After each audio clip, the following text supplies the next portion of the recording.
नमस्कार, स्वागत है आप सबका। मैं पुनीत पाठक और मध्य प्रदेश की खबरों के इस बुलेटिन में सबसे पहले आपको बताएंगे कि क्या बड़ी और महत्वपूर्ण खबरें आज रही हैं। भारतीय जनता पार्टी की उस बैठक की चर्चा करेंगे जो 3 साल बाद हुई। कार्य समिति की मीटिंग हुई है। राष्ट्रीय अध्यक्ष ने इसका जो पहला सत्र था उसे संबोधित करते समय शिवराज सिंह चौहान की जमकर तारीफ की। संगठन सत्ता में तालमेल का हवाला दिया। वहीं राजधानी की सड़कों पर अपनी मांग को लेकर आशा उषा कार्यकर्ताओं ने हंगामा किया, धरना दिया, सख्ती बरती गई, लेकिन शाम होते होते यह आंदोलन खत्म हो गया फिलहाल के लिए। नीमच के मनासा में शादी के रिश्ते की डोर न बंध पाने के बाद 2 परिवार बदला लेने की होड़ में जुट गए।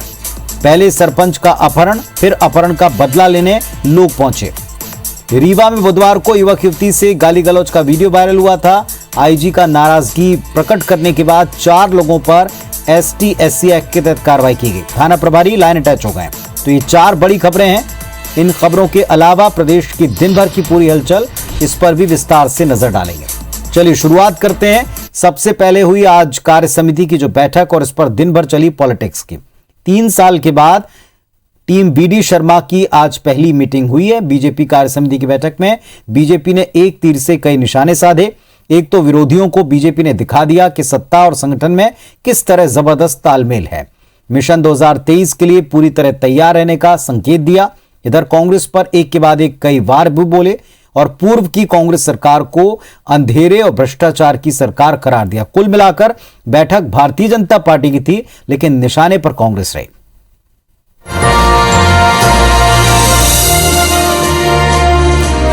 1.5 साल में आपको वो भी देखने को मिला और आपको समझ में आया कि दिन और रात में कितना अंतर है। आपके समझ में आया कि अमावस्या और पूर्णमासी में कितना अंतर है। आपके समझ में आया कि अंधेरा और उजाला का कितना अंतर है। मध्य प्रदेश में करीब 3 साल बाद हुई बीजेपी की प्रदेश कार्य समिति की बैठक में कांग्रेस नेताओं पर जमकर भड़ास निकाली गई। कहने को तो ये बीजेपी की कार्य समिति की बैठक थी, पर निशाने पर मध्य प्रदेश के पूर्व मुख्यमंत्री कमलनाथ और दिग्विजय सिंह रहे। भारतीय जनता पार्टी के राष्ट्रीय अध्यक्ष JP नड्डा ने कार्य समिति में शिवराज सरकार के काम की भी जमकर तारीफ की। ये कांग्रेस पार्टी का पतन इतना हुआ है कि वह बीजेपी मोदी जी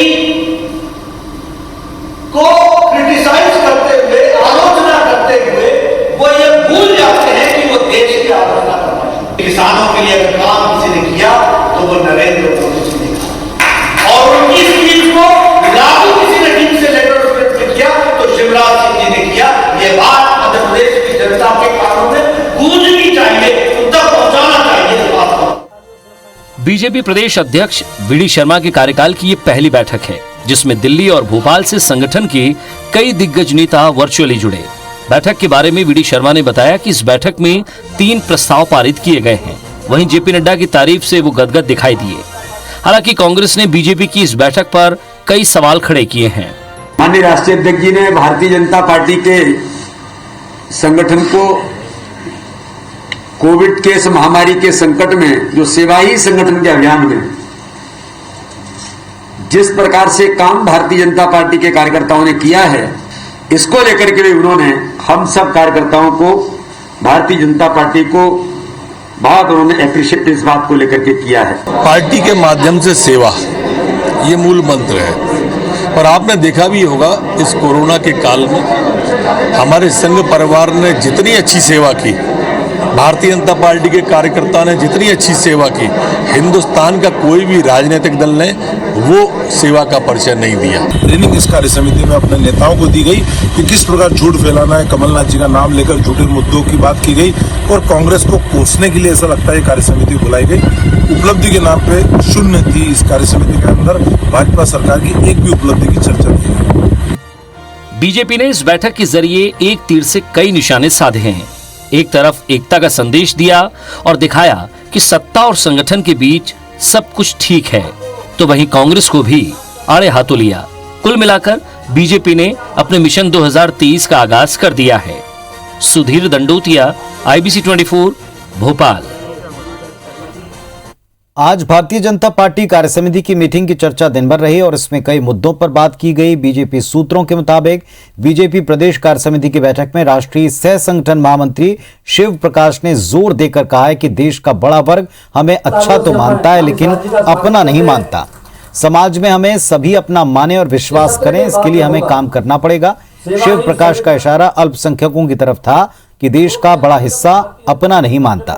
इसे लेकर बीजेपी प्रदेश अध्यक्ष जेपी नड्डा ने कहा कि हम सांसद का चुनाव जीत कर आते हैं तो ऐसे लोग भी होते हैं जो हमें वोट नहीं देते, लेकिन हम उनके भी सांसद हैं, इसीलिए हमें उनके लिए भी काम करना चाहिए। वीडी शर्मा ने कहा कि एक वर्ग को कांग्रेस ने हमेशा गुमराह किया है। तो ऐसे लोग जो बात करने का प्रयास करते हैं कि एक वर्ग को गुमराह करके ये भाजपा आपकी विरोधी है, उनका विश्वास भी जीतना चाहिए। इसीलिए नारा दिया था सबका साथ, सबका विकास और सबका विश्वास। दिग्विजय सिंह के खिलाफ भारतीय जनता पार्टी प्रदेश अध्यक्ष वीडी शर्मा ने गृह मंत्री अमित शाह को पत्र लिख दिया है, जिसमें उन पर पैनी नजर रखने और उनके संबंधों को जांचने की मांग की है। शर्मा ने कहा कि दिग्विजय सिंह पाकिस्तानी पत्रकार के साथ डायलॉग करते हैं और देश विरोधी लोगों के साथ बैठकें करते हैं। इस बात की गंभीरता से जांच होनी चाहिए।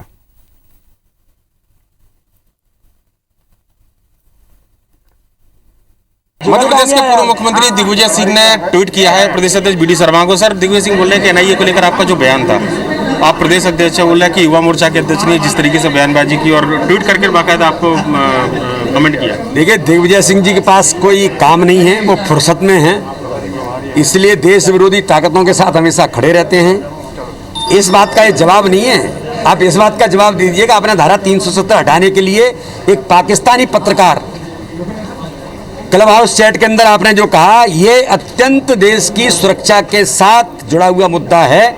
मैं फिर कहता हूं, माननीय गृह मंत्री जी को मैंने पत्र लिखा है कि ऐसे लोगों के खिलाफ जांच होनी चाहिए, इनकी एक्टिविटी पर भी नजर रहनी चाहिए गृह मंत्रालय के लिए क्या कर रहे हैं। क्योंकि आप पाकिस्तानी पत्रकार से डायलॉग कर रहे थे, देश के दुश्मनों के साथ आप डायलॉग कर रहे थे।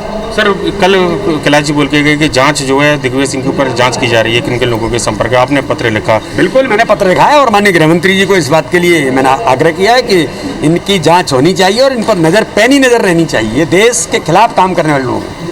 तो यह है बीजेपी के प्रदेश अध्यक्ष वीडी शर्मा। दिग्विजय सिंह का जो ट्वीट था उसके ऊपर उनका साफ तौर पर कहना है कि केंद्रीय गृह मंत्री को उन्होंने पत्र लिखा है और एनआईए से जांच की मांग जो है की है, और जो दिग्विजय सिंह किन लोगों के संपर्क में, इस बात की जांच होनी चाहिए, साफ तौर पर प्रदेश अध्यक्ष वीडी शर्मा का मानना है। कैमरामैन रमेश राजपूत के साथ सुधीर रंडोतिया, IBC 24 भोपाल।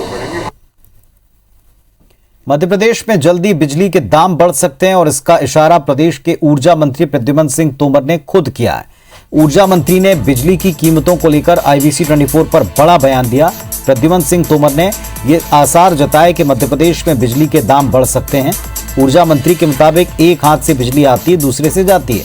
संभव है कि बिजली की दरें बढ़ेंगी, क्योंकि खर्चे बढ़ेंगे तो दरें तो बढ़ानी पड़ेंगी, लेकिन सरकार की कोशिश है कि बिजली की दरें ना बढ़ें, क्योंकि अभी दरों का प्रस्ताव सरकार के पास आना है।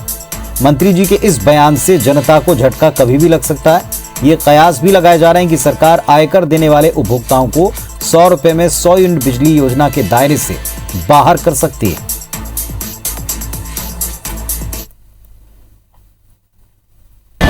तो रेट आने की अभी सरकार के पास भी बात आएगी। और देखो, दूसरी बात, जिस भाव इस हाथ से बिजली आएगी और इस हाथ से जाएगी, हो सकता है कि अगर खर्चे बढ़ेंगे थोड़ा रेट बढ़े, पर हमारी कोशिश है कि रेट ना बढ़े। सरकार की माननीय शिवराज सिंह जी की मंशा है। मध्य प्रदेश के पूर्व PCC चीफ अरुण यादव ने प्रदेश में नकली खाद बनाने का बिकने का आरोप लगाया। उन्होंने कहा कि प्रदेश में सहकारी सोसाइटियों के माध्यम से निजी कंपनी की नकली खाद बेची जा रही है। जिले के रजूर और टेमला सोसाइटी में 226 बोरी नकली खाद बेचने का आरोप लगाते हुए अरुण यादव ने धोखाधड़ी के केस दर्ज करने की मांग की। कृषि विभाग ने बायो खाद के सैंपल लेकर गोदाम को सील कर दिया। साथ ही जिला सहकारी बैंक के MD को सूचना पत्र जारी किया। अरुण यादव ने कृषि मंत्री कमल पटेल के भतीजे पर हरदा में सोयाबीन के नकली बीज बेचने का आरोप भी लगाया। बिना बिल का माल बाजार में उपलब्ध है। इस तरह का किसानों के साथ जो लूट है वो चरम पर मध्य प्रदेश में है। उच्च अधिकारियों की बिना जानकारी के खाद कैसे पहुंचा, ये बड़ा सवाल है, जिसमें सब लोग लिप्त हैं। जबलपुर में प्रदेश की इकलौती मेडिकल यूनिवर्सिटी के घोटालों और छात्रों की परेशानी के मुद्दे पर आज एबीवीपी ने जमकर प्रदर्शन किया। मेडिकल और पैरामेडिकल छात्रों के साथ पहुंचे एबीवीपी कार्यकर्ताओं ने मेडिकल यूनिवर्सिटी का घेराव किया। जब कुलपति छात्रों से मिलने के लिए बाहर नहीं आए तो कार्यकर्ताओं ने हंगामा शुरू कर दिया। इस विरोध का जायजा हमारे सहयोगी ने लिया है। जबलपुर में स्थित मध्य प्रदेश की इकलौती मेडिकल यूनिवर्सिटी में हुए घोटालों और फर्जीवाड़े के खिलाफ छात्रों का आक्रोश खोलकर नजर आने लगा। इस वक्त मैं एमपी मेडिकल यूनिवर्सिटी में मौजूद हूं और इस दफ्तर में एमपी मेडिकल यूनिवर्सिटी के दफ्तर के ठीक नीचे आप देखेंगे तमाम मेडिकल जो छात्र हैं वो यहाँ पर मौजूद हैं। कुछ एबीवीपी के कार्यकर्ता भी हैं और यहाँ पर जोरदार तरह से नारेबाजी की जा रही है, क्योंकि वो चाहते हैं कि इस तमाम छात्रों को पास फेल करने का फर्जीवाड़ा हुआ है उस पर सख्त कार्रवाई की जानी चाहिए। आखिर इस भ्रष्टाचार पर और पास फेल करने का जो गोरख धंधा हुआ है उस पर क्या कार्रवाई की मांग कर रहे हैं? आज विद्यार्थी परिषद के कार्यकर्ता, एनएससीबी के स्टूडेंट, चाहे बीपीडीओ, बीएमएस के स्टूडेंट्स, हम सभी मिलके अपनी मांगे मनवाने के लिए इस विश्वविद्यालय में आए। यहाँ जो पूरा गड़बड़ झाला हुआ है, आप क्या कहेंगे इसको लेकर, किस तरह की मांग करते हैं?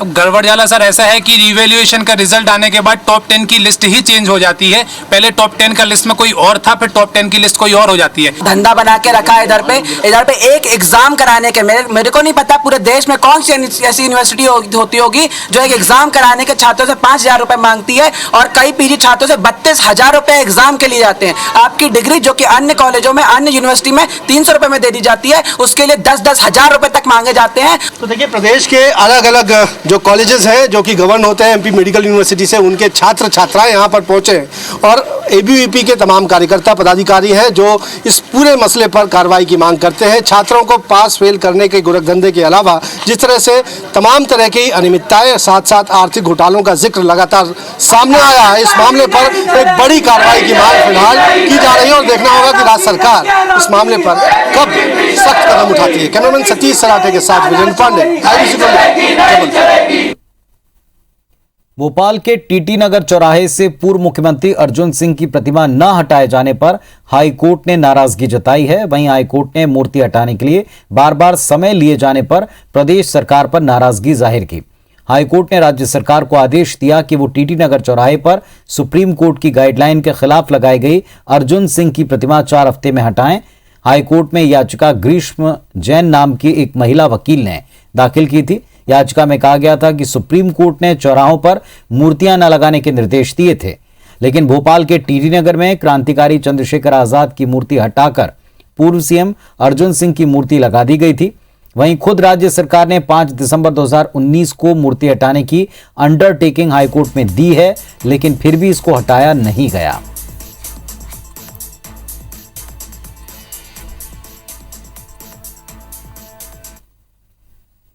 मुरैना में चोरों के हौसले किस कदर बुलंद हैं, इस बात को आप समझ सकते हैं इन तस्वीरों से। पुलिस चौकी के अंदर से 2 बंदूक और 150 से ज्यादा कारतूस चुरा लिए गए। जानकारी मिलते भारी पुलिस बल के साथ पुलिस अधीक्षक पहुंच गए। इसके बाद अज्ञात चोरों के खिलाफ मामला दर्ज कर उनकी तलाश तेज की गई। पुलिस अधीक्षक समेत आसपास के थाना प्रभारी को मौके पर बुलाया गया। पुलिस इस मामले में साइबर क्राइम डॉग स्क्वाड की मदद ले रही। हालांकि मौके पर पहुंचे पुलिस अधिकारियों की माने तो मामला अभी संदिग्ध है, जांच हो रही है। चोरी के दौरान मौके पर मौजूद 2 आरक्षकों से पूछताछ की जा रही।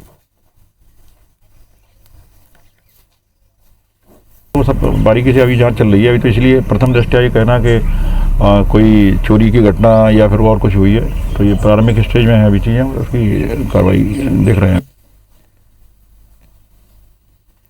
राजधानी भोपाल में कोरोना केस में गिरावट के बीच में डेल्टा प्लस वेरिएंट की चिंता बढ़ गई है। भोपाल में अब तक 3 मामले सामने आ चुके हैं। चिंता की बात है। दूसरी तरफ शहर के बाजार, पर्यटन स्थलों पर लोग बेफिक्र घूम रहे हैं। गाइडलाइन कहती है एक जगह 6 से ज्यादा लोग नहीं हो सकते, लेकिन कोई भी नियमों का पालन करता नहीं दिखता। हमारा जो मूवमेंट है वो मार्केट एरियाज में, ऐसे स्थानों पे जहाँ सामान्यतः भीड़ बहुत ज़्यादा होती है, वहाँ ज़्यादा रहा है। इसके साथ ही साथ हम लोग एडिशनल टीम्स टूरिस्ट स्पॉट्स के लिए भी डिप्लॉय कर रहे हैं, जिससे हम ये सुनिश्चित कर सकें कि इवन ऐसे स्पेसेस जहाँ पे कि मौसम को देखते हुए लोगों का मूवमेंट ज़्यादा होता है, वहाँ भी सभी नियमों का पालन सुनिश्चित हो सके। वैक्सीनेशन महाअभियान में रिकॉर्ड बनाने वाले इंदौर में स्वास्थ्य विभाग के अतिरिक्त सचिव मोहम्मद सुलेमान ने समीक्षा की। इस दौरान वैक्सीनेशन महाअभियान, तीसरी लहर के अलावा डेल्टा प्लस वेरिएंट की तैयारियों को लेकर चर्चा हुई। मोहम्मद सुलेमान ने कहा कि इंदौर में पोटेंशियल है, यही वजह कि हर चीज में ये शहर नंबर 1 की काबिलियत रखता है। वैक्सीनेशन की जिस तरह से कैंपेन चल रहा है, उस हिसाब से अगर हम सफिशिएंट डोजेज अरेंज कर पाए तो इंदौर में मिड जुलाई तक मुझे लगता है सबको कम से कम 1 डोज लग सकती है। हालांकि प्रदेश के लिए हम ये टारगेट सितंबर एंड का रख रहे हैं। तीसरी लहर के बारे में हम अपनी स्टाफ पोजीशन को इम्प्रूव कर सकें, चूंकि हो सकता है बच्चे प्रभावित हों तो उनकी ट्रेनिंग कर सकें। पढ़ाई और नौकरी के लिए विदेश यात्रा करने वालों को सरकार ने सौगात दी। इंदौर में करीब 10,000 ऐसे मामले सामने आए जो पढ़ाई, रोजगार, खेल के उद्देश्य से विदेश जाना चाहते हैं। अब अलग से एक प्रक्रिया शुरू की गई, जिसके तहत स्मार्ट सिटी पर आवेदन के लिए एक सेंटर बना है। एमवाई और पीसी सेठी अस्पताल में टीकाकरण केंद्र में अलग से उनकी व्यवस्था है। विदेश यात्रा के लिए 28 दिन के बाद कोविशील्ड की दूसरी डोज कभी भी लगवाई जा सकती है। पढ़ाई के लिए बाहर जाना चाहते हैं, दूसरे वो कैटेगरी जो लोग वहाँ काम करते हैं या नई नियुक्ति के लिए जाना चाहते हैं, और तीसरी कैटेगरी थी टोक्यो ओलंपिक में जाने के लिए। इन लोगों को कोविशील्ड का दूसरा डोज 28 दिनों के बाद दिया जा सकता है, जो कि वर्तमान में 84 दिनों के बाद दिया जाता है। इसके लिए कलेक्टर महोदय ने एक नोडल अधिकारी नियुक्त कर दिया है। नीमच के मनासा में 2 परिवारों के बीच रिश्ते को लेकर असहमति तोड़फोड़ और मारपीट तक पहुंची। पहले डायली में सरपंच बद्रीलाल दायमा का अपहरण कर उनके साथ मारपीट हुई। आक्रोशित लोगों ने आज बालागंज गांव पर हमला बोल दिया, जमकर तोड़फोड़ मचाई। हालात ये कि ग्रामीणों को जान बचाकर भागना पड़ गया। पूरा मामला बंजारा समाज के 2 गुटों के बीच का है। गांव डायली के दायमा परिवार के लड़के की सगाई बालागंज गांव के कच्छावा परिवार की लड़की के साथ हुई, मगर किसी कारण परिवार ने शादी से इनकार कर दिया और इसी के बाद दोनों परिवारों में झगड़ा शुरू हो गया। फिलहाल गांव में भारी पुलिस बल तैनात है। इस पूरे मामले पर एसपी समेत आला अफसरों की नजर है। मैंने शादी करने से मना किया, उन्होंने हाथी मारा कि मेरे पापा के साथ मारपीट की। मारपीट करने के बाद मैंने भी उनके साथ मारपीट की, तो उन्होंने मेरे घर में आकर तोड़फोड़ किया और मेरे खेत का सौदा पेटी था, मैंने पैसे ला के रख रखे थे 25 लाख रुपए, वो भी ले गए और एक 16 तोले की कंटी और एक 21 तोले की कंटी ले गए। नुकसान किया, मेरा टेम्पो फोड़ दिया, मेरा गाड़ी फोड़ दी, मेरे घर का ताला तोड़ के 10,000 रुपये निकाल ले गए और मेरी गायें भैंसें सबको मारी। आदमी डायली किए थे और 500 आदमी थे करीब। हमारा उससे कोई लेन देन नहीं था और बेफालतू हमारा बीच में वैसे ही नुकसान किया उसने। भिंड में पिता की हत्या का बदला लेने के लिए बेटे ने थाने के सामने एक युवक की हत्या कर दी, उसे गोली मारी। युवक गोली जो है युवक की गर्दन को चीरती हुई निकली। घायल को इलाज के लिए जिला अस्पताल भर्ती कराया गया। यहां हालत खतरे के बाहर है। उमरी गांव के रहने वाले राकेश सिंह यादव पर 2015 के पंचायत चुनाव में वीरेंद्र की हत्या का आरोप था। आरोपी वीरेंद्र कुछ दिन पहले जेल से जमानत पर रिहा हुआ, लेकिन मृतक का बेटा संदीप अपने पिता की हत्या का बदला लेना चाहता था।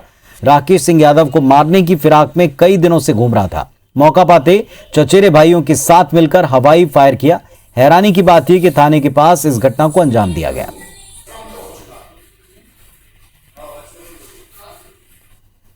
रीवा में बस के अंदर संदिग्ध हालत में मिले युवक युवती से गाली गलौज के मामले में डीआईजी के निर्देश पर एसपी ने कार्रवाई की। जाति सूचक शब्दों का इस्तेमाल करने वाले नगर सैनिक समेत 4 लोगों पर SC/ST का मामला दर्ज हुआ। थाना प्रभारी श्वेता मौर्य को लाइन अटैच कर दिया गया। आईजी की नाराजगी के बाद डीआईजी अनिल सिंह कुशवाहा ने पुलिस कंट्रोल रूम में डायल 100 कर्मचारियों की बैठक बुलाई और जरूरी दिशा निर्देश दिए। साफ तौर पर कहा, डायल 100 में प्रधान आरक्षक और ASI रैंक के अधिकारी तैनात होंगे। फिलहाल नगर सैनिक को हिरासत में लेकर पूछताछ की जा रही। डायल 100 के पहुंचने से पहले युवक युवती को घेरे में लिए हुआ था ईशु सिंह, उसके साथ एक कासिम करके था और एक प्रेम कुशवाहा था। ये 3 पब्लिक के लोगों के खिलाफ और डायल 100 के आरक्षक सैनिक 480 राम सुंदर तोड़ के खिलाफ अपराध दर्ज किया जा रहा है। सभी को हिरासत में ले लिया गया है। सीसीएफ यानी कि chief conservator of forest Shashi Malik ने चंबल इलाके में अवैध रेत उत्खनन के लिए केवल वन विभाग को कटघरे में खड़ा किए जाने पर नाराजगी जताई। मुरैना जिले के दौरे पर आए सीसीएफ मलिक ने मीडिया से चर्चा में कहा कि अवैध खनन रोकने के लिए टास्क फोर्स तो बनी, लेकिन विभाग में आपसी तालमेल नहीं है और इससे कारगर नतीजे नहीं मिलते। मलिक ने कहा कि वन विभाग के अधिकारी जान जोखिम में डालकर अपनी ड्यूटी निभा रहे हैं। एसडीओ श्रद्धा पांडे 12 बार अटैक झेल चुकी हैं। मलिक ने कहा, हम इतने बहादुर नहीं हैं कि हम इतने रोज रोज पिटते रहें, वर्दी फटवाएं, लोगों को अपने ऊपर हंसने का मौका दें। उन्होंने कहा कि रेत के अवैध उत्खनन परिवहन की हकीकत किसी से छिपी नहीं है, इसीलिए केवल वन विभाग को कटघरे में खड़ा करना ठीक नहीं। स्टाफ जाता है, पिटता है, वर्दी फटती है, लोग हंसते भी हैं कि जंगल वाला पिट गया। हथियार स्टाफ के पास है नहीं। हम इतने बहादुर लोग नहीं कि पिटते रहेंगे। हाँ, जितने हमारे संसाधन है उसमें कार्यवाही कर ही रहे हैं लगातार बढ़ते डीजल पेट्रोल के दाम का असर अब दूसरे ट्रांसपोर्टेशन पर दिख रहा है। मध्य प्रदेश के बस संचालकों ने डीजल के बढ़ते दाम के चलते यात्री किराया बढ़ाने की मांग उठाई। जबलपुर में बस ऑपरेटर्स कहते हैं कि मध्य प्रदेश में डीजल के दाम रोजाना नए स्तर पर जा रहे हैं और इस वजह से बस संचालन बेहद मुश्किल भरा काम है। ऑपरेटर्स की मांग है कि या तो प्रदेश सरकार मध्य प्रदेश में डीजल के दाम कम कर दे या यात्री किराए में 40 से 60% का इजाफा करने की अनुमति दे। कम कर दे, डीजल को जीएसटी के दायरे में ला ले ताकि जनता के ऊपर बोझ न पड़े। सरकार इस पर अगर विचार नहीं करती है तो हम उसमें बैठक बुला के पूरे मध्य प्रदेश में चर्चा करेंगे और जो कठोर से कठोर निर्णय हो सकता है हम लेंगे। तो इस बुलेटिन में फिलहाल इतना ही। खबर अपडेट्स के लिए आप देखते रहिए IBC 24। नमस्कार।